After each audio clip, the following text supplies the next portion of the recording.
हमारे साथ बातचीत करने के लिए मौजूद हैं भाजपा प्रवक्ता श्री राकेश त्रिपाठी जी। इनसे बात करेंगे क्योंकि बहुत हो गया अरविंद केजरीवाल का बरगलाना, अरविंद केजरीवाल का वो खोखले वादे करना। अंसार जो है बीजेपी का आदमी था, बीजेपी के बैनर के साथ घूम रहा है।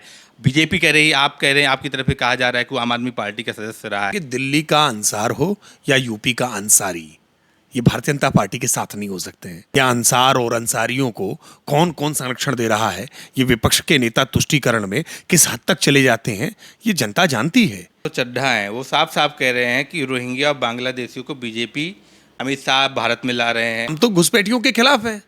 घुसपैठियों को चिन्हित करके उनको डिलीट डिपोर्ट करने की बात तो हम करते रहे हैं। घुसपैठियों के समर्थन में टेसुए ये बहाते रहे हैं। घुसपैठियों के लिए हाय हत्या करने की बात करनी हो, चाहे रोना पीटना करना हो, ये विपक्ष के लोग कर रहे थे। भारत की में सांस्कृतिक विरासत संजोने का, अपने रीति रिवाज, अपने व्रत त्योहारों को, अपनी परंपराओं को मनाने का हमको संवैधानिक अधिकार है और ये भारत की पहचान है। हम भारत की पहचान के साथ कोई समझौता नहीं होने देंगे। पूरी कठोरता से ऐसे जो तत्व हैं जो अराजकता की आग में झोंकने का प्रयास करेंगे, उन पर कठोरता से कार्रवाई होगी और इन कार्रवाइयों से मनोबल टूटता है। दोस्तों नमस्कार। पहले रामनवमी, उसके बाद हनुमान जयंती पे पूरे भारत में जिस प्रकार से पत्थरबाजी की गई और दिल्ली में जहांगीरपुरी केंद्र बना हुआ है, ऐसे में हमारे साथ बातचीत करने के लिए मौजूद हैं भाजपा प्रवक्ता श्री राकेश त्रिपाठी जी। इनसे बात करेंगे। जिस प्रकार से एमसीडी का एकाकीकरण करने जा रहे हैं, एक एमसीडी मेयर होगा, बताया जा रहा है एक ही जगह चुनाव होगा। केजरीवाल आरोप लगा रहे हैं कि बीजेपी डर गई है, इसलिए एमसीडी चुनाव टाल रही बार बार। इसके लिए वो हाईकोर्ट तक जाने की बात कर रहे हैं। नहीं, मैं मानता हूं कि केजरीवाल के पास संवैधानिक अधिकार हैं, वो बिल्कुल हाईकोर्ट जाएं, अपने ग्रीवांसेस रखें, अपनी बात कहें, लेकिन जनता की अदालत में तो जनता के बीच में जाना पड़ेगा। और जनता की अदालत में भारतीय जनता पार्टी पूरी तरह से मजबूत है, पूरी तरह से सक्षम है।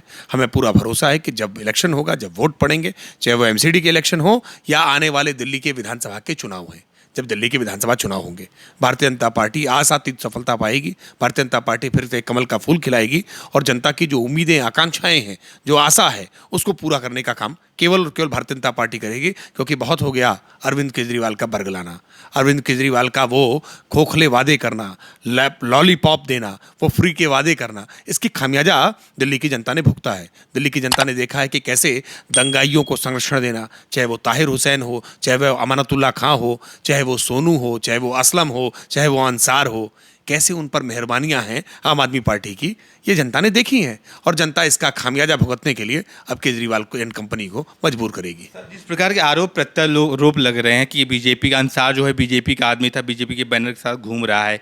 बीजेपी कह रही है, आप कह रहे हैं, आपकी तरफ से कहा जा रहा है कि वो आम आदमी पार्टी का सदस्य रहा है, वार्ड मेंबर रहा है, ऐसी चीज़ें बताई जा रही हैं। लेकिन जनता ये पूछ रही है कि हमारे साथ न्याय कब होगा, क्योंकि रामनवमी सुरक्षित नहीं है, शोभा यात्रा हनुमान जयंती पर कोई निकल नहीं पा रहा है। ऐसे में जनता के लिए उत्तरदायित्व किसका बनता है? देखिए, दिल्ली का अंसार हो या यूपी का अंसारी, ये भारतीय जनता पार्टी के साथ नहीं हो सकते हैं। जनता पूरी तरह से जानती है।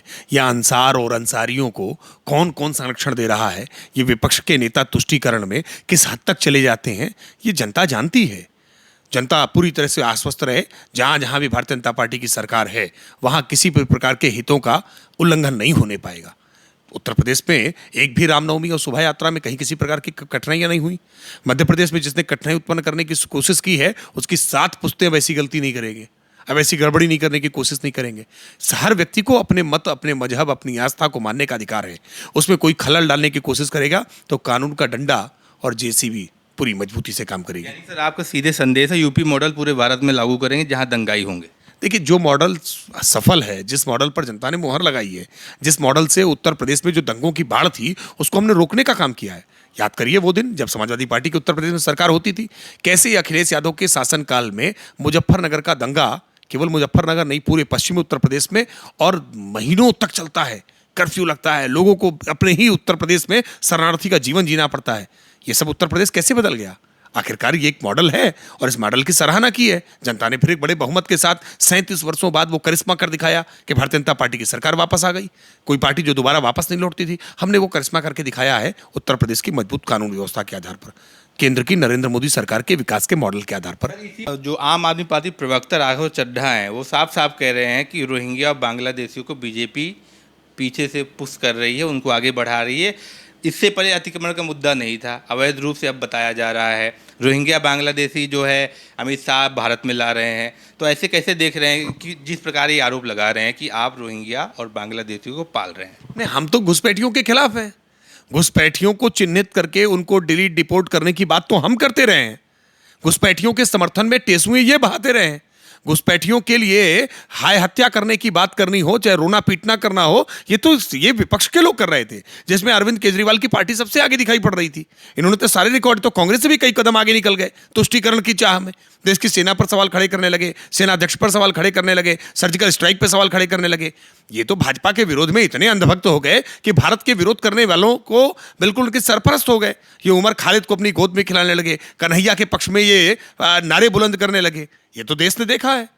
तो देश किसी तरह के मुगालते में नहीं है। देश जानता है कि किसको बांग्लादेशियों से प्यार है, किसको रोहिंग्याओं से प्यार है, किसको तुष्टीकरण करना है। देश जानता है कि किसने पाकिस्तान में, अफगानिस्तान में, बांग्लादेश में रह रहे जो शरणार्थी, जिनकी स्थितियां बुरी हुई थी, जो मजहब के आधार पर प्रोसिक्यूट किए गए थे, जिनको मजहब के आधार पर प्रताड़ित किया गया था, उनके लिए भारत में रास्ते किसने खोले हैं। ये देश जानता है कि किसने हिंदुओं पर तो जुल्म हो उस पर मुंह सिल लेते हैं, जबान सिल लेते हैं, लेकिन अगर मुसलमानों पर कहीं कोई बात आती है तो छाती पीटना शुरू कर देते हैं। ये तुष्टीकरण नहीं चलेगा। सर, वैसी कभी बयान आया है, कह रहे हैं गरीबों पे अत्याचार हो रहा है, मुसलमानों पे अत्याचार हो रहा है, सब बदला लिया जाएगा। जब पत्थर चलाते हैं तब ओवैसी की जबान सिल जाती है।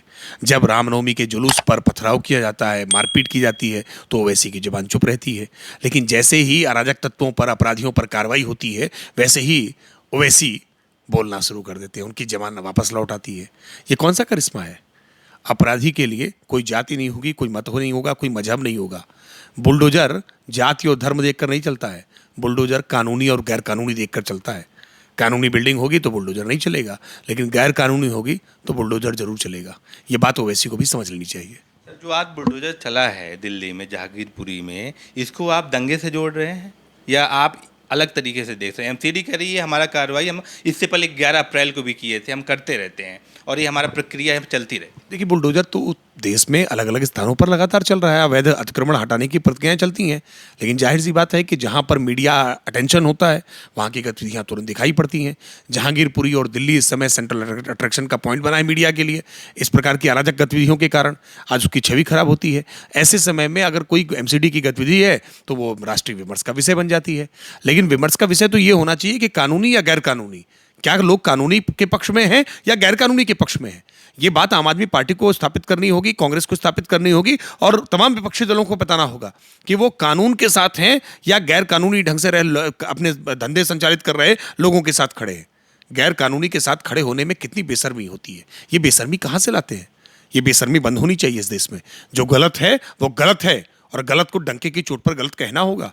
भारतीय जनता पार्टी न गलत के साथ कभी थी न होगी। जो गलत होगा हम उसको डंके की चोट पर गलत कहेंगे और जो इलीगल होगा उसके पुरजोर विरोध करेंगे। सर, हमारे पास कई प्रश्न आए हैं, उसमें कहा जाता है रामनवमी जब पथराव होता है खरगोन में, गुजरात में, उत्तराखंड में, उसके बाद वहाँ कोई बोलने नहीं आता।